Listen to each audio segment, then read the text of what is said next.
Dengan persoalan yang baru akan timbul, walaupun semua program bagus, ada persoalan baru yang akan timbul. Melaksanakan program ini tidak populis, dilaksanakan juga menjadi dilematis. Nah, adakah langkah-langkah yang harus memang, kalau tadi Pak Haryadi mengatakan baru komit, tapi kan ada dampaknya, tapi sanggupkah kira-kira kita sehingga mendongkrak perekonomian kita ke depannya gitu? Maksudnya dalam konteks daerah? Ya. Saya kira ada positif negatifnya juga yang dinikmati oleh daerah. Kalau program itu banyak dikucurkan dari pusat, artinya apa? Daerah bisa memilah-milah lagi mana program yang harus dilaksanakan oleh daerah, dan mana program yang tidak perlu lagi dilaksanakan. Jadi tidak tumpang tindih gitu ya? Tidak tumpang tindih. Nah, ini yang harus dilakukan yang pertama.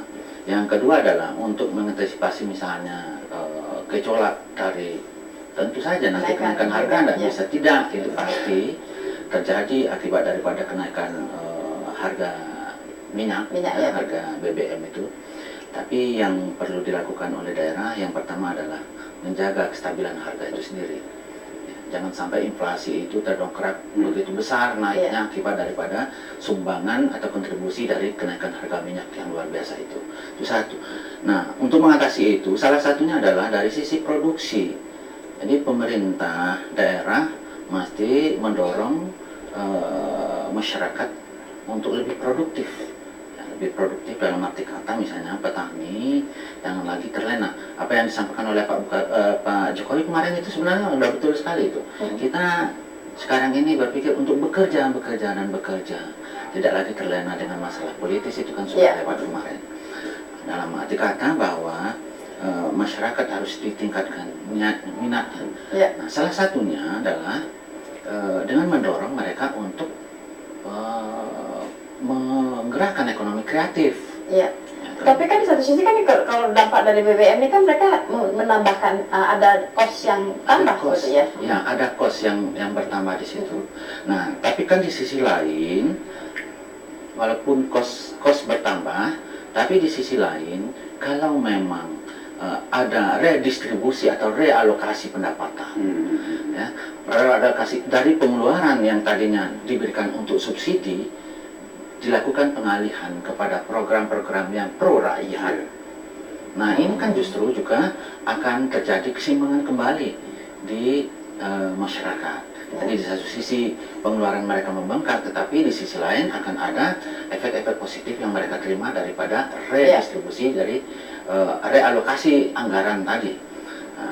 Terus persoalannya di daerah adalah ketika kita mencoba untuk mendorong sektor ekonomi untuk bangkit, misalnya untuk rakyat, tentu rakyat berpikir ini usaha yang dilakukan ini bisa untung atau tidak. Ya. Persoalannya adalah persoalan pendapatan juga.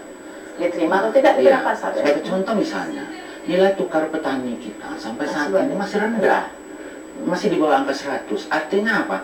Nilai yang diterima oleh petani dengan nilai yang dibayar oleh petani lebih tinggi nilai yang dibayar, indeks yang dibayar oleh petani, ya. Dengan demikian artinya kalau dalam perhitungannya itu petani kalau dia bekerja di sektor itu dia akan rugi. Ya. Yang paling rendah itu ternyata adalah di sektor tanaman pangan dan hortikultura. Padahal di situ banyak masyarakat yang berpendapatan rendah yang kerja di sana. Bagaimana kita bisa meningkatkan itu kalau tidak kita memperbaiki nilai tukar petaninya? Nah, bagaimana meningkatkan itu? Salah satunya adalah perbaikan infrastruktur. Jadi infrastruktur itu adalah salah satu jalan untuk menekan kos, karena dapat menjamin kelancaran dari barang dari sentra produksi ke daerah pemasaran. Nah, dengan demikian maka harga itu akan stabil, jadi tidak rendah, sehingga nilai tukar petani bisa ditingkatkan. Ya, tadi Bapak mengatakan mengendalikan inflasi. Tapi kan mengendalikan inflasi kan pemerintah menyerahkan harga ini kepada pasar. Gimana pemerintah bisa mengendalikan inflasi?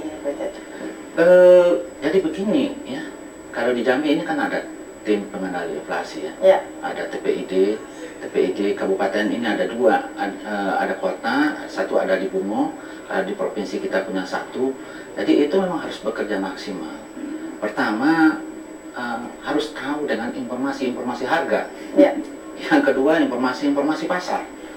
Yang ketiga memang harus tahu dengan stok daripada produk yang ada. terutama produk-produk yang sifatnya konsumtif. Ini yang memang menjadi kebutuhan pokok daripada masyarakat, beras, gula dan segala macam. Ini harus diperhatikan kestabilannya. Kalau tidak, kalau ini melonjak, ini yang memberatkan petani. Kalau harga mobil naik, petani tidak pula jadi persoalan bagi mereka karena kebutuhan mereka tidak itu. Tapi kalau kebutuhan pokok yang meningkat, ini jadi persoalan utama. Nah, ini yang paling penting bagi pemerintah daerah. Pertama, dari sisi produksi tadi, yang kedua adalah meningkatkan produksi. Ya, tentu saja dengan berbagai sarana dan prasarana yang ada. Nah, program Jokowi salah satunya juga misalnya yang menguntungkan daerah itu ada program meningkatkan produksi petani. Yang salah satunya misalnya dengan membangun irigasi-irigasi. Ada 35 bendungan yang akan dibangun. Nah, ini kalau tersebar kalau terpusat ya tidak menguntungkan bagi daerah. Tapi kalau dia tersebar kepada sentra-sentra produksi, nah barangkali ini juga dapat membantu daerah untuk meningkatkan frekuensi pertaniannya, misalnya dari 2 kali menjadi 3 kali. Karena tapi kan itu perlu capaian targetnya kapan dicapai kan tidak. Nah, persoalannya adalah kita belum melihat Pak Jokowi ini mencoba untuk memberikan target kira-kira pada tahun awal ini apa yang ingin dicapai, tahun berikutnya apa, tahun ketiganya apa, tahun keempatnya apa.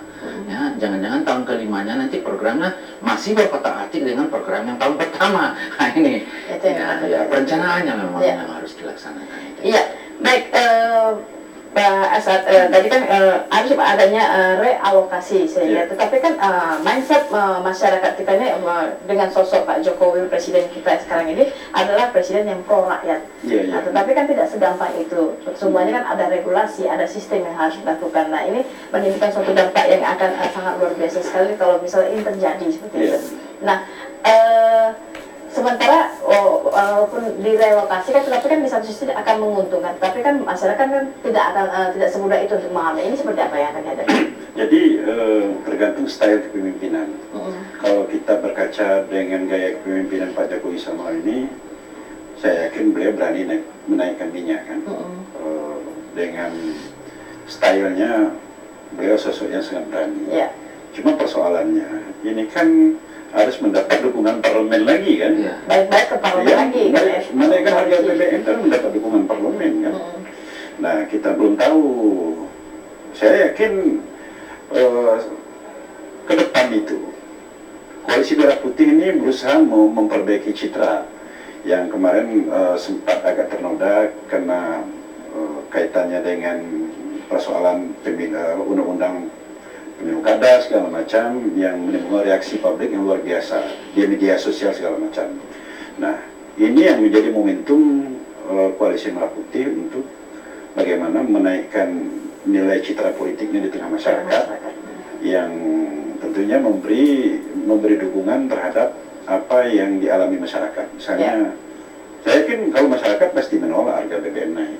Walaupun untuk Jambi. Walaupun direlokasi ya. Walaupun direlokasi, karena yang direlokasi itu kan kadang-kadang masyarakat kita ini kan masyarakat yang istilah itu yang senang dengan hal-hal yang instan itu kan, program instan society syndrome kan, masyarakatnya suka hal-hal yang instan yang kalau Pak SBY kemarin tuh program jaring sosial yang bantuan langsung tunai itu kan.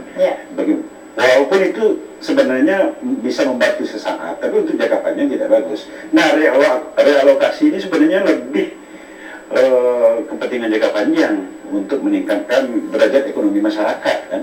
Kalau yang bantuan langsung tunai itu ya 300.000 dapat apa kan. Tapi dengan realokasi anggaran yang disampaikan oleh Pak Haryadi, ya yakin itu bisa merubah struktur ekonomi di tingkat bawah kan. Bantuan-bantuan. Nah, tinggal lagi persoalannya keberanian Jokowi itu diimbangi dengan kemampuan dia melakukan komunikasi politik dengan parlemen untuk meyakinkan parlemen bahwa apa yang dilakukan dia itu betul-betul untuk mengangkat derajat ekonomi masyarakat. Itu yang penting kan. Baik Pak Haryadi, Pak Asad, sebelum kita lanjutkan kembali kita akan simak pesan-pesan berikut ini.